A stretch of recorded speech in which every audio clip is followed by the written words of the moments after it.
so we will go ahead and get started with our Bible class this morning.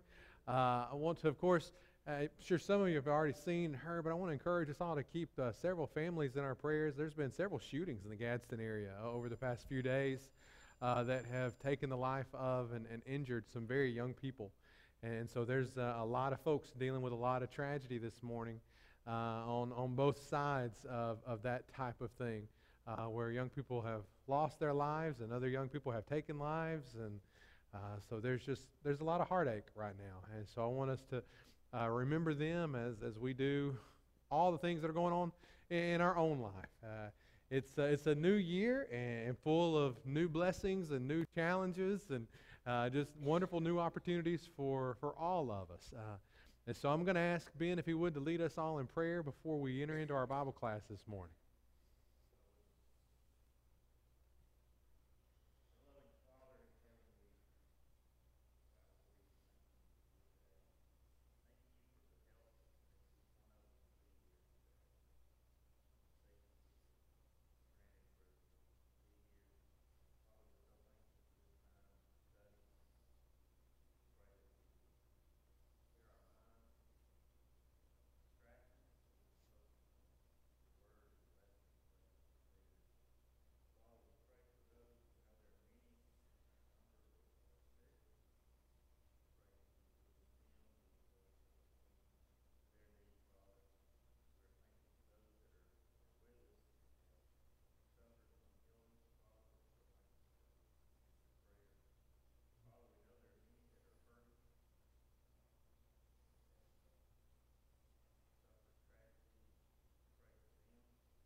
Amen. Amen. Well, it is the first Lord's Day of a new year, and that's an exciting thing to me, man. That's an exciting thing, hopefully for you as well. I mean, what a wonderful time it is for us to be able to come together as we enter into this time of study. And if you're with us today, and maybe this is the first time you joined us for this Bible class, what we've been doing in this Bible class for the past month and a half or so is looking at a faith-based approach to dealing with our anger. And so if in this new year you think to yourself, man, I really want to be able to do a better job of controlling my temper, then you're in the right place. Or maybe if you think, I know a lot of people who need to be here. I would encourage you to encourage them to be here, to be a part of this class as we continue to just go through this journey together to see what God's expectations of us are. And what we're going to look at today and for the next few weeks is there are several emotions that we all deal with. They're normal and natural to us, but these emotions that we go through, they actually can tend towards anger if they're not dealt with and handled in a proper way. So I begin with this statement this morning, that pride is the emotion of self-absorption. Pride is the emotion of self-absorption. Now, this is a trait, pride that is. Pride is a trait that we all deal with to varying degrees. It's natural in us. I mean, from the time that we're born, the pride within us begins to build. From the very beginning of your life, you are preoccupied with yourself. When you were a small child, you cried because your parent told you no. You didn't get your way, and because of that, it upset you. Maybe when you were a child and you weren't even playing with your favorite toy, but you saw the kid across the way want to reach for it, want to play with it, and you snatched it up because you didn't want to let them play with your favorite toy. You refused to eat the food that you were served because it wasn't what you wanted. Maybe as you got a little bit older, you ignored the wisdom, the instruction, the direction, the discipline of your parents because you knew better than they did. Do you see how pride evolves in our life? Do you see where the roots of it really begin for us? Now, each year as you've gotten older, I'd like to say that we all grow up and grow away from those things, but we most certainly do not. While those characteristics may not be as evident in our life, we may at least get smart enough, if you will, to not put them on display for the whole world to see, the way a 3-year-old may cry over a toy. It's still there within us, and it's still something that it becomes an ongoing battle that wages within us from day to day and from week to week. Self-preoccupation, self-absorption for an adult, it leads to pride. And this type of pride then leads to very unhealthy anger. Now, make sure, just like we've done with anger, I would encourage you to make sure that you don't already have set stereotypes in your mind as to what a prideful person is or what pride really looks like. So if you, in your mind, you think the totality of pride is just conceit and arrogance, while that is a part of pride, that is not the complete picture of a prideful person. Because a person can be full of pride and never show that arrogance, never show that conceit that we might so quickly and easily want to label as prideful. And so as we begin to try to get understanding of what pride looks like, I'd encourage you to take the handout that John was passing out a few moments ago. And let's read through this first checklist here together and get a better idea of what pride really is. I tend to speculate why people are not as considerate as I think they should be. When someone is insensitive, I let it bother me more than it really should. Impatience or edginess overcomes me when people act incompetently. Now let me pause there just a second. Let's put that's third one. Let's try to make this as real as possible. Have any of you ever gone through a fast food line? Or maybe gone through the checkout at Walmart? And the person at the fast food line, they get your order wrong. Or the person at the checkout's having a hard time scanning your order. And you're sitting there going, what is wrong with you? I mean, I just ordered a cheeseburger. Why can't you get it right? Then you struggle with pride. Okay? So again, I understand the real life events that show itself and that rear its head for us that we may not even acknowledge as the root being pride, but it really is. Again, if you backed up to that second one there, when someone is insensitive, I let it bother me more than I really should. When I get my feelings hurt, my grandparents used to say, you can't wear your emotions on your sleeve. When I get my feelings hurt, oh, why didn't they speak to me? They walked by me and didn't even say hello. Oh, the whole world's coming to an end. That's on you, not them. That is much more a sign of your pride than it is them being disrespectful or not courteous. Even the very first one, I tend to speculate why people are not as considerate as I think they should be. This is something we'll delve into a little bit more in just a few moments, but you know what we don't do? We don't control the rest of the world around us.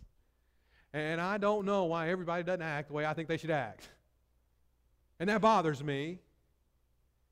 But again, that's not their problem, that's mine.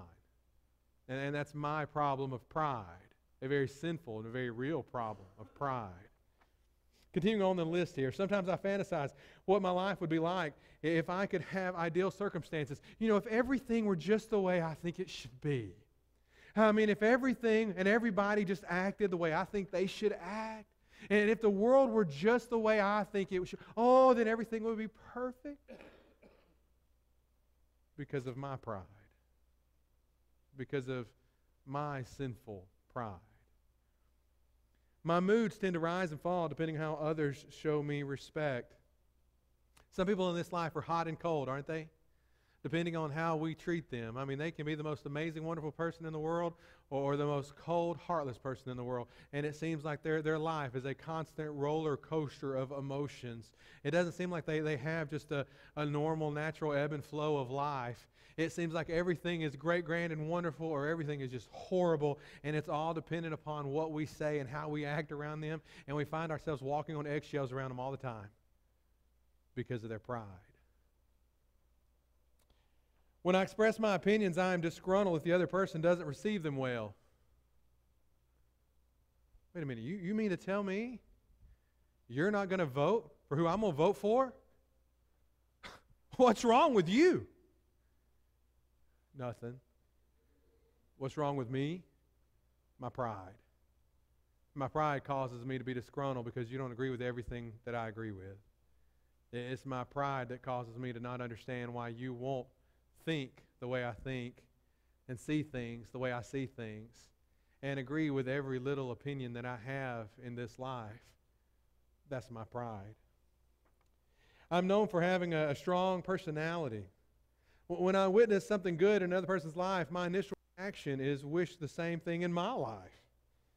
In social circles, I feel the need to keep an unblemished reputation, even if it requires cover-up. Well, I'll pause there for just a moment. I wonder how many times we as children of God have been guilty of not wanting to be transparent about whatever's going on in our life. How many times we as Christians have been so afraid of what other people might think or say about what's happening within us that we want to cover it up. We want to act as if it's not going on. We want to do the same thing. You remember that King David did all those years ago when he acted as if he didn't know what Bathsheba, what are you talking about? I'm going to cover it all up. I'm going to act as though it didn't happen. Why do we do that? It's not because we're afraid of how everyone knowing is going to affect them. We're afraid of what they're going to think of us.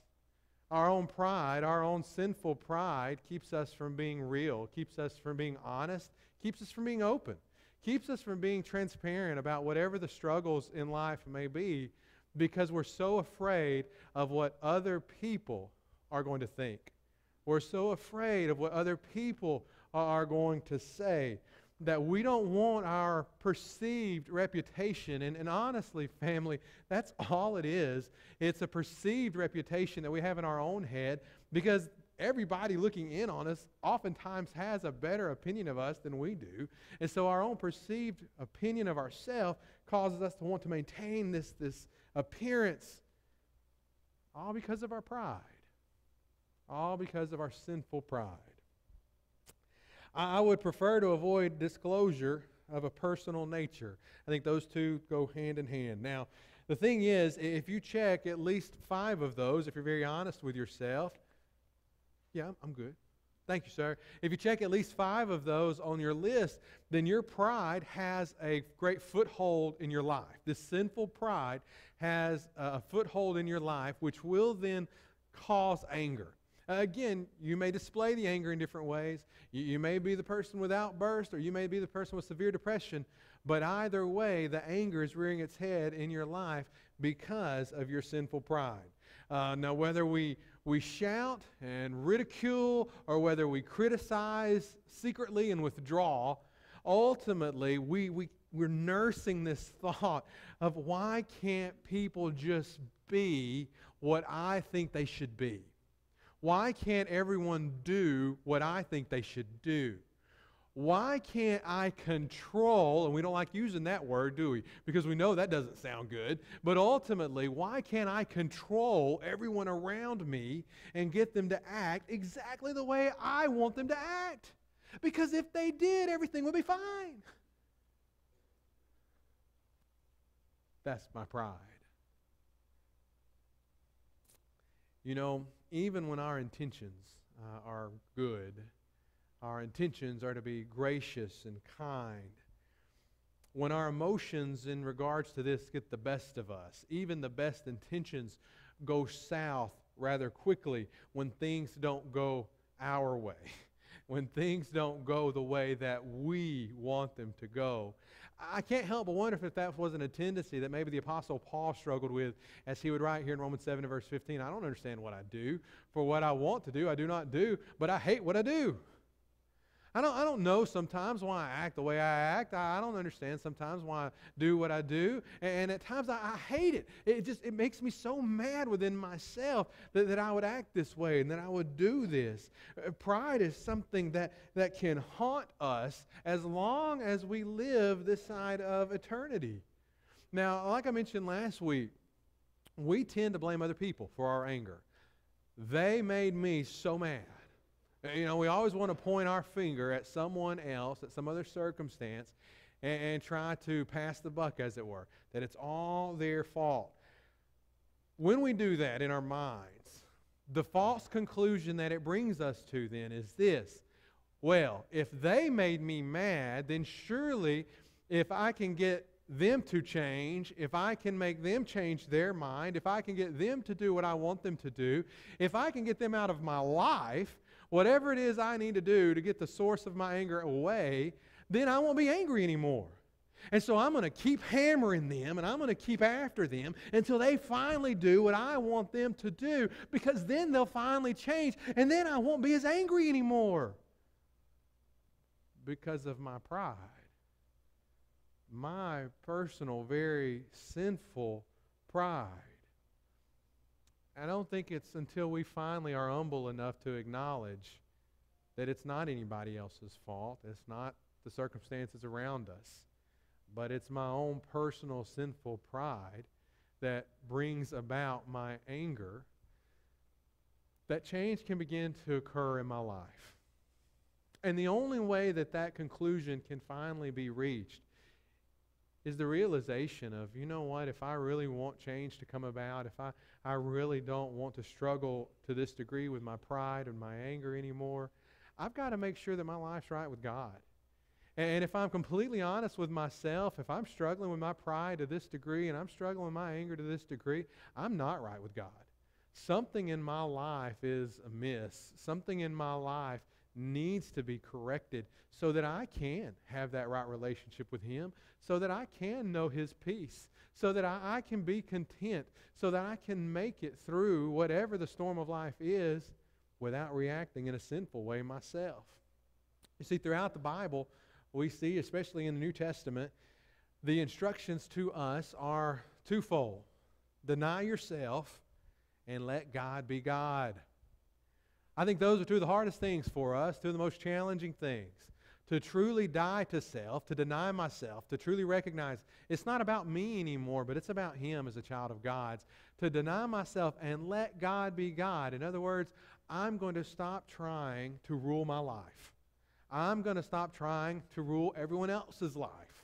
I'm going to allow God to be God. And the neat thing is, when we finally put aside this need that we have for all of our wants and needs and wishes to be met, then we can finally begin to experience real peace. Then we can finally experience contentment. Peace is going to result from submission to God's will. Peace is not going to come simply because you finally have all your needs, wants, and wishes met. Just because everybody jumps when you say jump, that doesn't lead to peace. It just leads to you demanding them to jump higher because you still want to be fulfilled. You still don't feel at peace.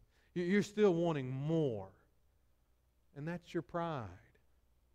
So rather than pridefully wondering how we can get everyone to do what we want them to do, self-denial has to prompt us to begin wondering, what do I need to do to please God? Every day, with every fiber of my being, with every breath I take, every step I take, every decision I make, every part of who I am I glorifying God in this? Am I denying myself? Am I allowing Him to truly be God of my life? The trait, a great trait in keeping submission is going to be humility. So the idea of treat me like a king. I'm the king of my castle. I expect everyone to do what I say. When I say jump, you say how high. You see, as long as I have that king of my life mentality, that's a real struggle for the child of God who claims to be following after the King of Kings. You can't be king of your life or king of anyone else's life as long as you want to also claim in the same breath that Jesus Christ is your King of Kings, Lord of Lords. You must be willing to humbly, willfully submit. And in that submission, in that submission comes a great release of pride. Jesus is our role model. because He is King of Kings. He is Lord of Lords. He is who we should be looking to in all circumstances for the example of how He lived His life. And if we're really going to walk in His footsteps, then we should actually do that and not just talk about it, not just sing about it, but actually strive to do it, actually strive to live out the name Christian, of being Christ-like. I mean, if I recognize, if I can acknowledge that Jesus, that a cornerstone of who and what Jesus is humility, then who am I to be so prideful? Who am I to not strive to follow in the footsteps of Jesus and mimic the same humility on this earth that He does, knowing that He currently sits at the right hand of God? I think it's so important to go back to passages like Philippians chapter 2. And there we read, beginning in verse 8, have this attitude in yourself, which was also in Christ Jesus. In other words, listen, you do this. You have this attitude in yourself. Why? Because this is the attitude that Jesus has, who, although He existed in the form of God, didn't regard equality with God a thing to be grasped, even though He actually was equal with God. Now, you're not, but He was, and even though He was, He did not consider Himself worthy to be considered equal.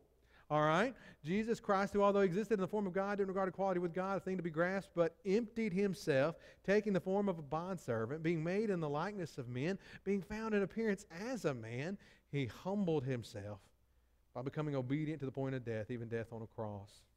You see, that's our Jesus. That is our King of Kings, Lord of Lords. He is the one that we say we serve.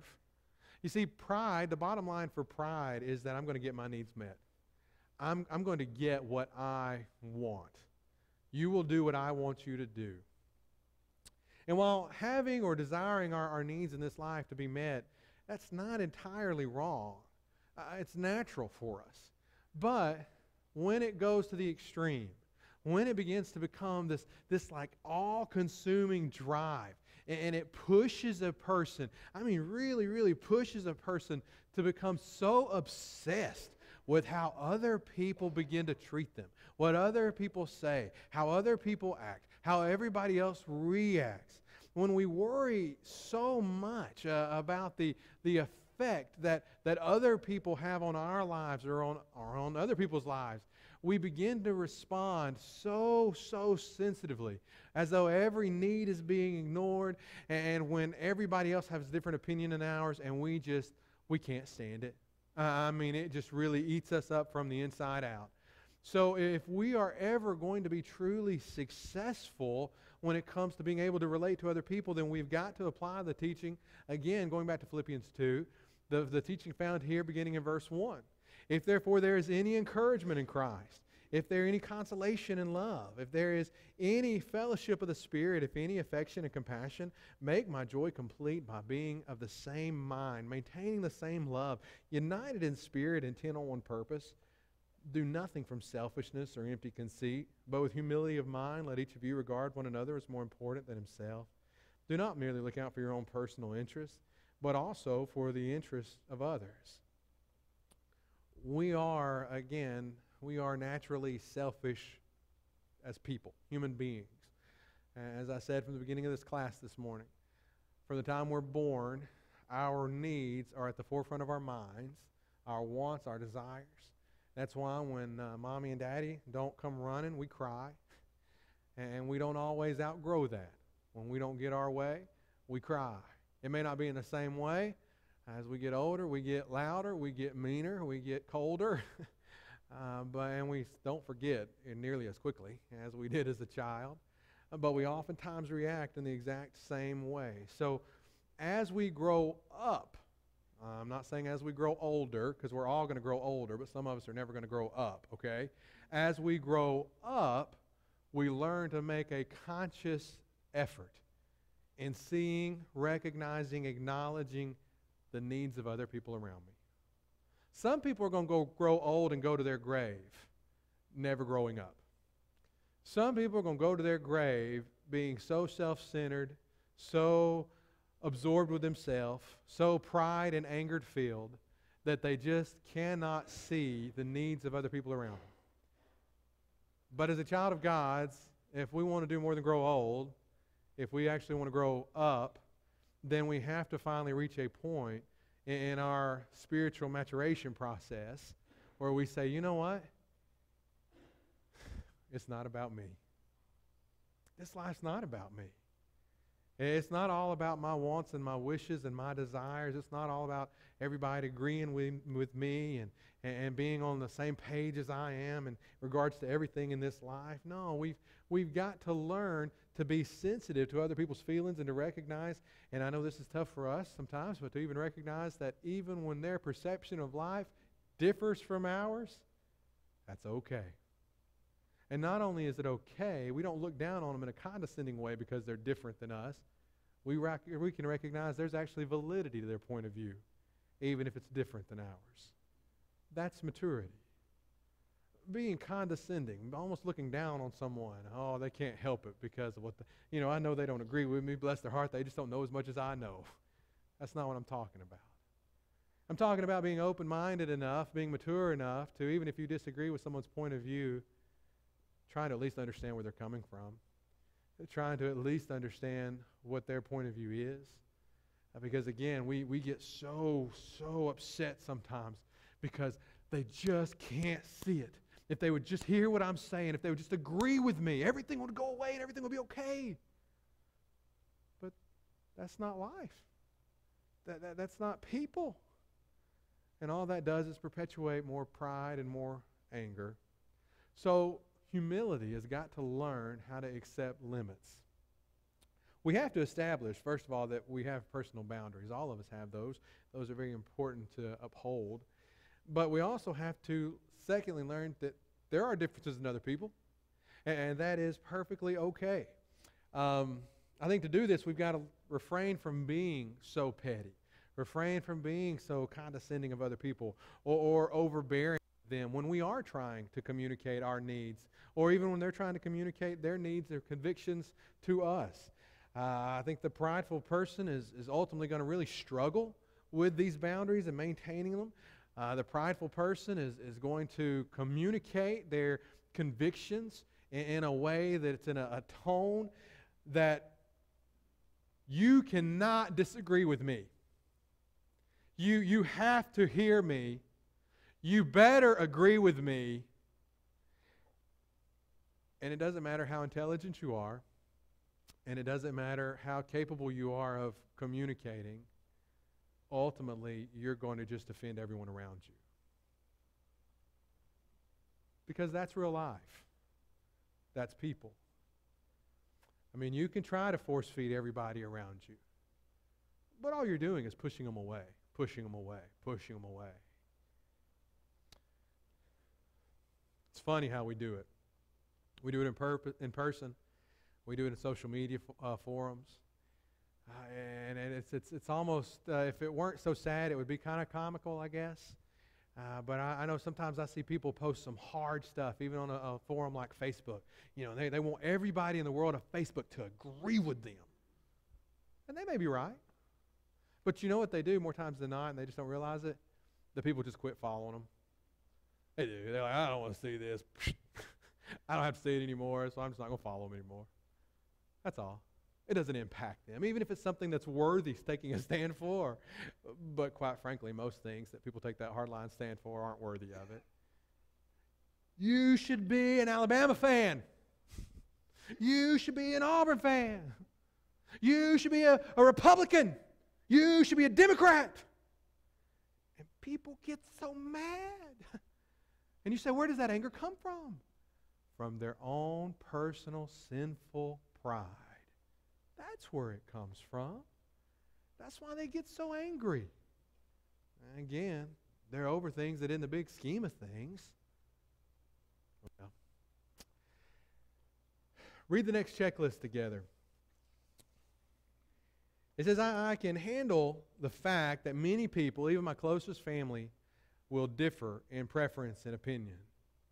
Okay, now, before you check that, are you really okay with the people around you disagreeing with you? Or does it bother you? Do you want to correct them? Do you want to set them straight? Or are you really okay with them having a difference of opinion? When someone errs, it's not my position to criticize or judge. In other words, when someone around you makes a mistake, when they do the wrong thing, I don't typically criticize them. I don't pass judgment on them. And I guess there I should probably clarify, when I say criticize, I'm talking about to their face or behind their back. Because many of us, we may not be real prone to do it to their face because we kind of tilt to the side of anger where we keep things inside, but that doesn't mean we won't tell everybody else about what they've done wrong. So, can you check that? As I speak my needs, I am aware that others are under no requirement to oblige me. Even as I say, listen, this is what's going on in my life, and these are my needs. Am I content? Am I mature enough to say, yeah, I'm going to put it out there that this is my opinion, that these are my needs, but you know what? You don't have to respond to it. I have no expectations that you'll change, that you'll jump to my every beck and whim and call. I accept the fact that pain will exist in life. No amount of wishing can make it go away completely. I can endorse the variety of feelings and inclinations that exist within healthy relationships, including my closest relationships. You see, the more of those statements that you can completely, truthfully agree with, not saying that that's the way it should be, all right? But you can check those saying, that is how I am. The more of those that you can check, the more likely you are to actually be living in a realistic, healthy realm. All right? Because pride, oftentimes, it comes about as a result of our unrealistic expectations.